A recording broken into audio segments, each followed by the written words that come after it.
నమస్తే అండి. నేను డాక్టర్ ఉమేష్ గుప్తా జొన్నల, ఎంబీబీఎస్ ఎండి పీడియాట్రిక్స్, చిన్నపిల్లల వైద్య నిపుణులని. ఇక్కడ ఉద్దీప్య వెల్ బేబీ క్లినిక్ ఉంది, చింతలకుంట, హైదరాబాద్. బిడ్డ పుట్టగానే మనం గమనించేది, ఫస్ట్ ఒక పీడియాట్రిషియన్గా మేము గమనించేది, బిడ్డ పుట్టగానే ఏడుపు అనేది కరెక్ట్గా ఉందా లేదా, దీని feeble cry or irritable cry or good cry అనే విధంగా చూస్తూ ఉంటాము. అండ్ రెండోది ఏంటంటే, తన రక్త ప్రసరణ అనేది మంచిగా ఉందా లేదా, హార్ట్ బీట్ మంచిగా ఉందా లేదా, అండ్ ఏమన్నా ఊపిరి తీసుకోవడంలో ఇబ్బంది ఉందా, ఈ 4 రకాలుగా. ప్లస్ ఐదవది, మనకి చూడగానే ఎక్స్టర్నల్గా ఏమన్నా ఇబ్బందులు ఉన్నాయా అంటే, లైక్ మాల్ఫార్మేషన్స్ అంటాము, అంగవైకల్యం అంటూ ఉంటాం వీటిని, అలాంటివి ఏమన్నా ఉన్నాయా లేదా. యూజువల్గా బిడ్డ పుట్టగానే డెలివరీ అటెండ్ అయిన పీడియాట్రిషియన్స్ చూసేది మేము ఇవి. అండ్ రెండోది, ఇప్పుడు మీరు అడిగిన క్వశ్చన్ ప్రకారంగా ఏదైతే తల్లిదండ్రులుగా బేబీ కేర్ టేకర్స్గా మీరు చూడవలసినది, మొదటి రోజు నుండి 3 నెలల వరకు కూడా ఫస్ట్ బిడ్డ చురుకుగా ఉంటున్నాడా లేదా, రెండోది పాల నీటిది చురుకుగా తాగుతున్నాడా లేదా, చాలా మత్తుగా తాగుతూ దానివల్ల మూత్రం సరిగా పోస్తున్నాడా లేదా, అండ్ మూడోది ఆఫ్కోర్స్ బిడ్డ పుట్టిన మొదటి 24 hours లోపల నల్ల మట్టు అంటాము లేదా మెకోనియం అంటాము, ఇది వెళ్ళాడా లేదా అనేది గమనించాలి. బిడ్డ పుట్టిన 48 గంటల లోపల యూరిన్ పోసిండా లేదా అనేది గమనించాలి. అండ్ ఐదోది, కాళ్ళు చేతులు బాగా చల్లబడుతున్నా సరే, లేదా పాలు తాగుతూ ఉన్నప్పుడు ఇలా డొక్కలు ఎగరేస్తూ ఉండి ఏమన్నా శ్వాస ఇబ్బంది ఉండి ఒక్కొక్కసారి గొంతులో తట్టుకున్నట్టుగా పొలమాడడం కానీ ఇలాంటివి జరుగుతున్నాయి అనేది మనం ఖచ్చితంగా చూడాలి. And at the same time, నేను ఇందాక చెప్పినట్టుగా ఎవరికైతే దగ్గు, జలుబు ఇలాంటి ఉన్నప్పుడు, లేదా వాంతులు, విరేచనాలు ఇలాంటి ఫీవర్స్ ఉన్నప్పుడు వాళ్ళు బిడ్డకి దూరంగా ఉండడము, లేదు సార్ మనకి మదర్కే ఇలాంటి ప్రాబ్లమ్స్ ఉన్నాయి అన్నప్పుడు, ఎస్పెషల్లీ మనం అందరం గమనించాము, కోవిడ్ టైంలో కూడా మనము అందరం N95 మాస్క్ కానీ లేదా double layer, triple layer mask వేసుకుంటూ బిడ్డకి ఖచ్చితంగా పాలు తాగిపియవచ్చు.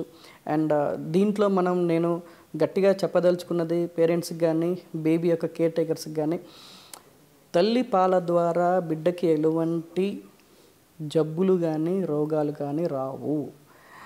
ఏదైతే మనం చేసే హ్యాండ్లింగ్ తేడాతోటే మనకి ఈ విధంగా వచ్చే అవకాశాలు ఉంటాయి. ఇప్పుడు తల్లికి జలుబు, దగ్గు ఉంది, సో మాస్క్ పెట్టుకొని బిడ్డకి పాలు ఇవ్వడం వల్ల ఎలాంటి ఇబ్బందులు బిడ్డకి రావు. ఒకవేళ తల్లికి వాంతులు, విరేచనాలు అవుతున్నాయి, ప్రాపర్గా ఇందాక చెప్పినట్టుగా అది వాంతులు, విరేచనాలు అయినా కాకుండా ఏ విధమైన పరిస్థితులు అయినా సరే వాష్రూమ్ పోయి వచ్చిన తర్వాత ఖచ్చితంగా హ్యాండ్ వాష్ చేసుకోవడము. అండ్ ఎస్పెషల్లీ అందరికీ చెప్తుంటాను, ఈ వేర్లతో సహా మనము హ్యాండ్ వాష్ చేసుకోవడం, ఏళ్ళ మధ్యలతో సహా మనం ప్రాపర్గా హ్యాండ్ వాష్ చేసుకుంటూ దాదాపుగా ఈ విధంగా దాదాపు ఎల్బోస్ వరకు కూడా సోప్ వాటర్ తోటి హ్యాండ్ వాష్ ప్రాపర్గా చేసుకొని అట్ ద సేమ్ టైం ఆ హ్యాండ్స్ని డ్రై చేసి బేబీని హ్యాండిల్ చేయడం చాలా ముఖ్యము. లేదంటే బిడ్డకి ఈ విధంగా జబ్బులు వచ్చే అవకాశం ఉంటుంది. అండ్ మూడోది, బిడ్డ బట్టలు వెచ్చగా ఉన్నాయా లేదా అనేది కూడా గమనించాలి. ఇప్పుడు ఆల్రెడీ ఈ చలికాలము, అండ్ ఈ చలికాలంలో ఏంటంటే మనం బిడ్డకి కప్పిన బట్టలతో పాటు కూడా బిడ్డకి మనం వేస్తున్న పరుపులకు సంబంధించి కూడా ఎక్కడైతే పడుకోబెడతామో అవి కూడా ఎంత చల్లగా ఉన్నాయి, వెచ్చగా ఉన్నాయి లేదా గమనించుకోవాలి. లేదా ఏమాత్రం చల్లబడ్డా కానీ బిడ్డకి కూడా చల్లబడిపోయి, ఎందుకంటే వాళ్ళు లేతగా ఉండి అప్పుడప్పుడే పుట్టిన పిల్లలు, వాళ్ళకి సరైన రక్త ప్రసరణ అనే దాంట్లో కూడా ఇబ్బంది వచ్చి జబ్బులు పడే అవకాశం ఖచ్చితంగా ఉంటుంది.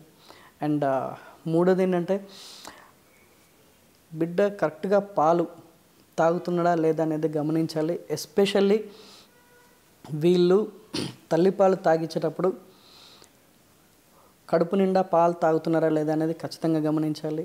అండ్ మొదటి 48 గంటల్లో బిడ్డ పుట్టగానే తల్లికి వచ్చే పాలని మనము కలోస్ట్రం అంటాము లేదా ముర్రుపాలు అంటాము. అది ఇదివరకు చాలా వరకు అవేర్నెస్ లేక ముర్రుపాలు, మురుగుపాలు అని చెప్పేసి బయటికి పిండి పడేసేవాళ్ళు.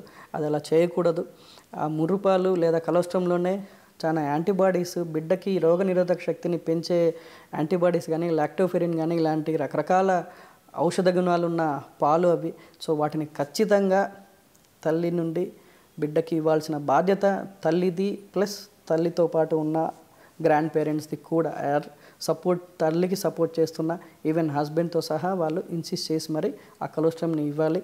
అండ్ దాని తర్వాత కూడా అదే తల్లిపాలు మాత్రమే ఇచ్చే విధంగా మొదటి 6 నెలలు ఖచ్చితంగా ఆ ప్రాపర్ డైట్ కూడా తీసుకోవాలి తల్లి. మనం ఈ చూస్తూ ఉంటాం సార్, ఈ ఏ ఫుడ్ తింటే పాలు బాగా వస్తాయి, ఏ ఫుడ్ తినచ్చు తినకూడదు అని అనుమానాలు వస్తూ ఉంటుంది. అండ్ ఎస్పెషల్లీ పథ్యం ఉండాలా లేదా అనేటి రకరకాలుగా అడుగుతూ ఉంటారు. అలాంటిది పథ్యం అనే మాట ఏమీ లేదండి. ఏదైతే మనం అలోపతిక్ ద్వారా మనం ఇస్తున్న ఈ ట్రీట్మెంట్లకి బిడ్డని గమనిస్తున్న దానికి ఎటువంటి పథ్యం అనేది లేదు.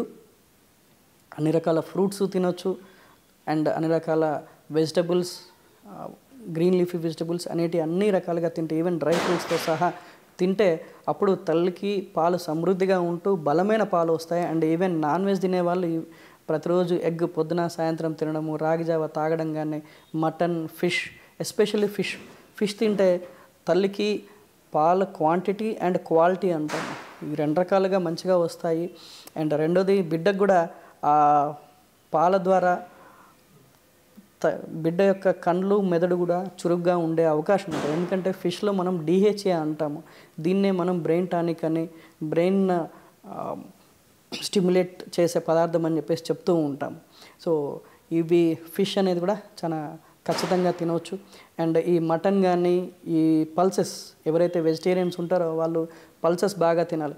పప్పులు తింటే చీమ పడుతుందేమో కదా సార్ అని చెప్పేసి అంటూ ఉంటారు, అట్లేమీ లేదు. మరి పల్సెస్లోనే ప్రోటీన్స్ అనేది అధికంగా ఉంటాయి కాబట్టి ఆ పల్సెస్ని బాగా తింటే కూడా తల్లి యొక్క ఆరోగ్యము కుదురపడుతుంది. తల్లి యొక్క ఆరోగ్యం కుదురపడాలంటే మనకి ప్రోటీన్ శాతం అనేది ఖచ్చితంగా ఉండాలి, ఫైబర్ డైట్ అనేది ఉండాలి. కాబట్టి ఫ్రూట్స్ కూడా తినాలి. తల్లి ఫ్రూట్స్ తినడం వల్ల మాత్రం బిడ్డకి ఎటువంటి జలుబు, దగ్గు లేదా నిమ్ము లాంటి పరిస్థితులు రావు. అన్లెస్ మనము బేబీని హ్యాండిల్ చేసే విషయంలో లేదా బయటి వాతావరణం చల్లగా ఉండి మనము బిడ్డను వెచ్చగా ఉంచలేని పరిస్థితిలో ఇలా నిమోనియాలు అటాక్ అయ్యే అవకాశం ఉంటుంది. కానీ తల్లి ఫ్రూట్స్ తినడం వల్ల మాత్రం బిడ్డకి ఎటువంటి జలుబు, నిమ్ము మాత్రం రాదు. ఈ మొదటి 3 నెలల్లో మనం అనుకున్నది బిడ్డ ప్రాపర్గా బరువు పెరుగుతున్నాడా లేదా అనేది చాలా ముఖ్యంగా గమనించుకోవాల్సి వస్తుంది. అండ్ సో ఈ చెప్పిన మనం ఇప్పటివరకు డిస్కస్ చేసుకున్న విషయాల్లో ఎటువంటి ఇబ్బంది ఎదురైనా వాళ్ళు మాట్లాడలేరు, మనందరికీ తెలుసు. కాబట్టి ఏదైనా 2 విషయాలుగా చెప్తారు. అయితే బాగా ఏడుస్తూ ఉంటారు లేదా బాగా మత్తుగా పడుకుంటారు. So any discrepancy or disturbance in their daily routine మనం గమనించాము అంటే ఇమ్మీడియట్గా దగ్గరలో ఉన్న పిల్లల డాక్టర్కి చూపించి దానికి తగ్గట్టుగా మనము ట్రీట్మెంట్ చేసుకోవడం చాలా మంచిది.